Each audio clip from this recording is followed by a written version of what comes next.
Hi, babe. Why don't you turn on the light? It's so dark in here. I'm sorry, I was thinking about something. How was your day? Pretty good. How about you? It looked like you didn't have a good day, did you? Yeah, I'm so tired. What happened, honey? I've just come back from our son's parents' meeting. Oh, wow. Did he perform well at school? Yes, but there was a problem. What's that? Do you know that our son is a left-handed person? Yes, I do. I'm totally okay with it. However, the teacher was not. She said we needed to try to make him write with his right hand. Why are some people left-handed and why are some people right-handed? I don't know. I guess he was just born that way. Some of us will be righties and others will be lefties, similar to the gender. Some people are male and the rest are female. Let me explain to you. There are two very separate things here. One is, why do we prefer to use one hand rather than the other? And the simple answer to that is probably that it pays to specialize. It's better to practice having done something with one hand and spend much more time on it as a result than to try and do it sometime with one hand and sometime with the other. So in that way, for instance, we spend 4, 5, or 6 years at school learning to write, and we spent the 4, 5, or 6 years using mainly our right hand or mainly our left hand. If we spend 3 years on one hand and 3 years on the other, we wouldn't be as good. So it's always paid to specialize. Okay, so it pays to specialize, and that makes total sense if we're going to be better at something that we practice over and over.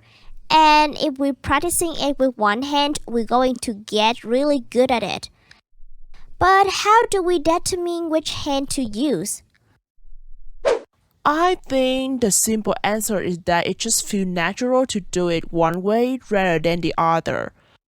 So we don't use our right hand because we're better at using it, and we use our right hand because we like using it. And then that makes us feel better at it. So we mustn't get those things mixed up. And there are a lot of things where we just spontaneously do something one way rather than another. The one I always like is if you simply clasp your hands together very quickly. Most people will always have the same thumb on the top.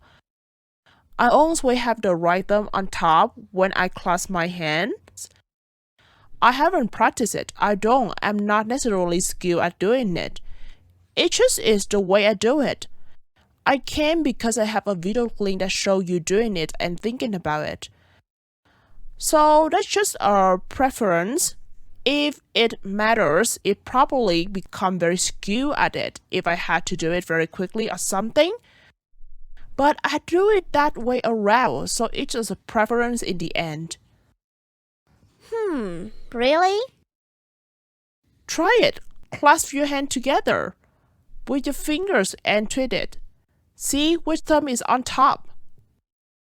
Okay. Now try to clasp your hand together so that the other thumb is on top. It feels kind of weird, doesn't it? Yeah, I did. A different variation would be to cross your arms. See which wrist ends up on top when you cross your arms. Now, cross your arm the other way to see if it feels awkward. Approximately 90% of people prefer to use their right hand over their left hand. However, that only accounts for about 10% of the population.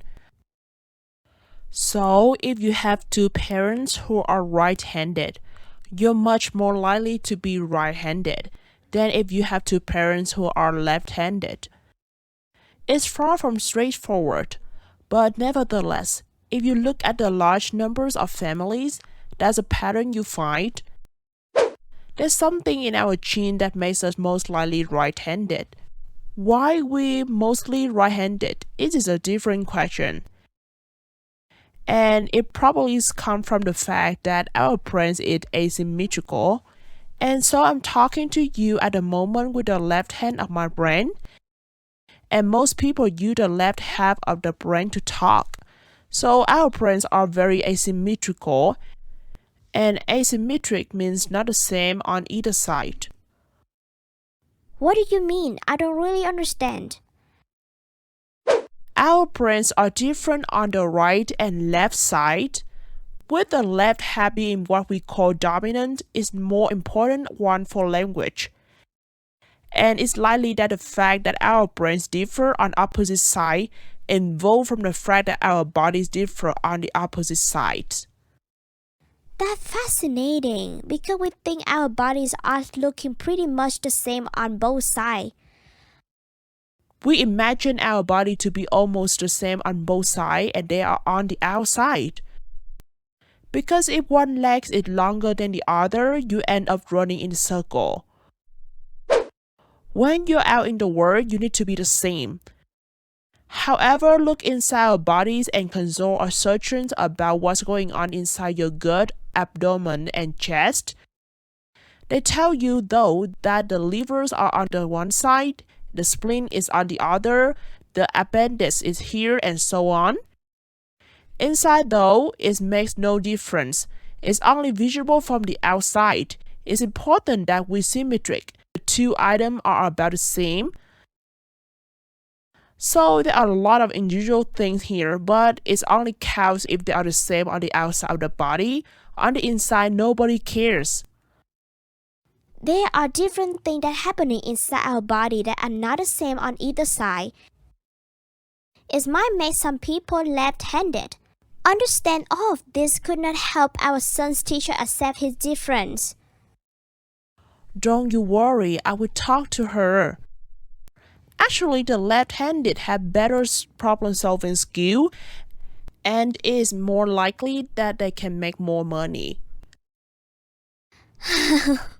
I hope you can change her mind.